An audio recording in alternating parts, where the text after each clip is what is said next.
Retailers are investing more in data infrastructure and advanced analytics to boost their business performance.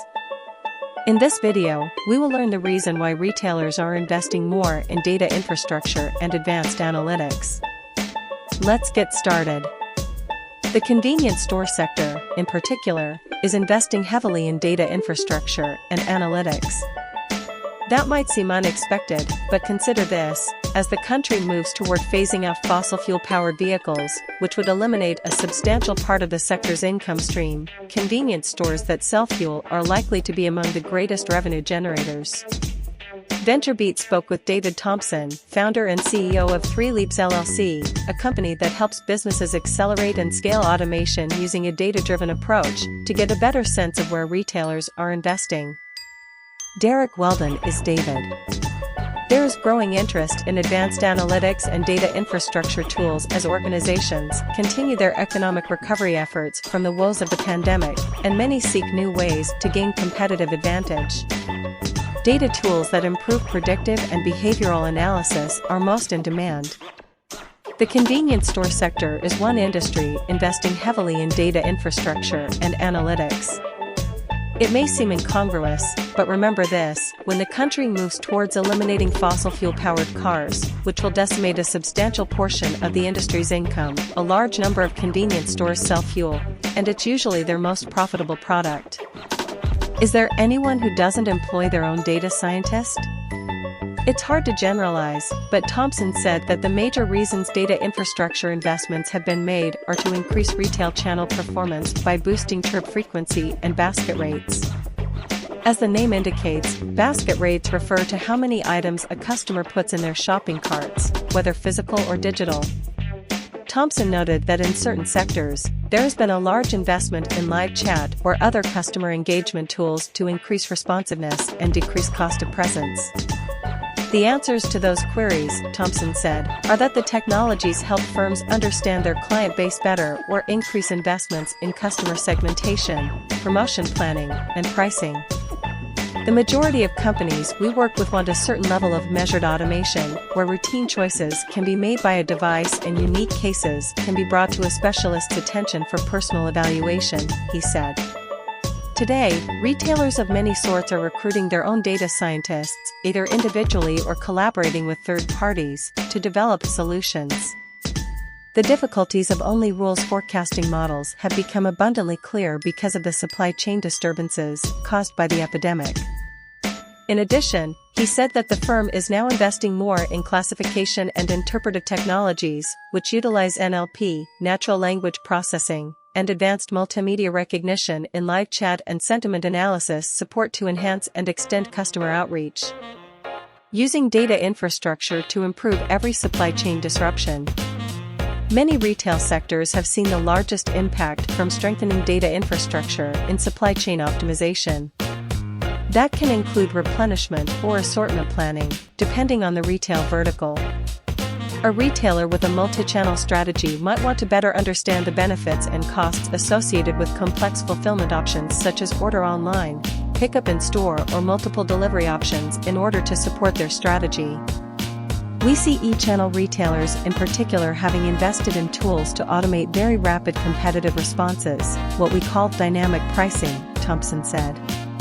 Competitive indexing is based on rules, but weighting or strategy inputs are often generated using AI or machine learning processes to finalize responses.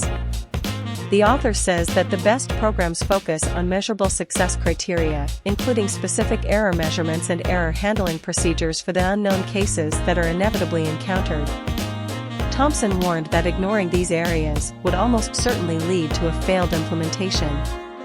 User confidence, once lost, is very hard to regain, he said.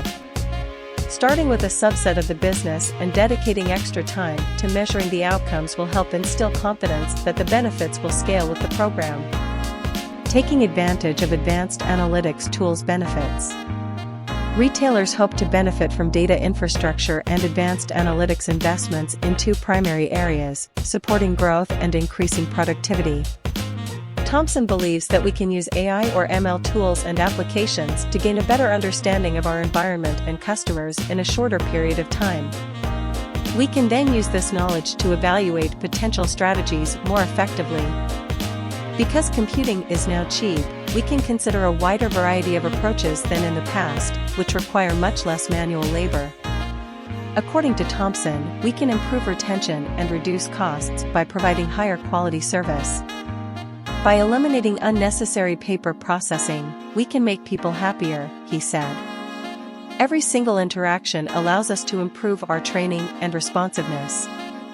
Furthermore, knowing more about the types of labor we bring to a situation may help us position our labor more effectively on a particular day. When discussing advanced technologies in retail, 3 Leaps LLC consultants focus heavily on predictive analytics, and for good reason.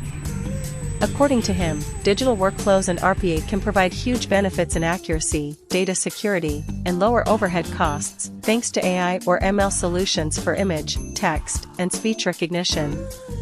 According to Thompson, going paperless should be the goal of every organization. Smart forms, digital identification methods, and other tools can enable employees to process complex workflows containing sensitive information from anywhere, saving money and boosting productivity. Thompson says multi-format chat and NLP tools have advanced dramatically in the past few years. Such technologies can assist both clients and workers in focused searches such as "Where can I locate?" "How can I?" and education, he said. Virtual reality may be used for more than just games, it may also serve as a tool for employee training and coaching. According to Thompson, this sector will experience significant growth in the next few years, given its high training requirements and the need for regulatory or statutory compliance checking. People become comfortable with advanced technology tools. More companies are becoming comfortable with classifying and predictive technologies, and their use cases are expanding. Thompson emphasizes the significance of constructing sound data validation and testing procedures, he said. Forecast models failed, seriously, in some cases, as a result of unexpected shopper demand, supply chain troubles, or both. To be successful, the technology must be checked periodically and have specific checkpoints at various points throughout the process to notify users when the data varies too much from expected norms. Organizations should also employ A/B testing when considering model quality, Thompson believes.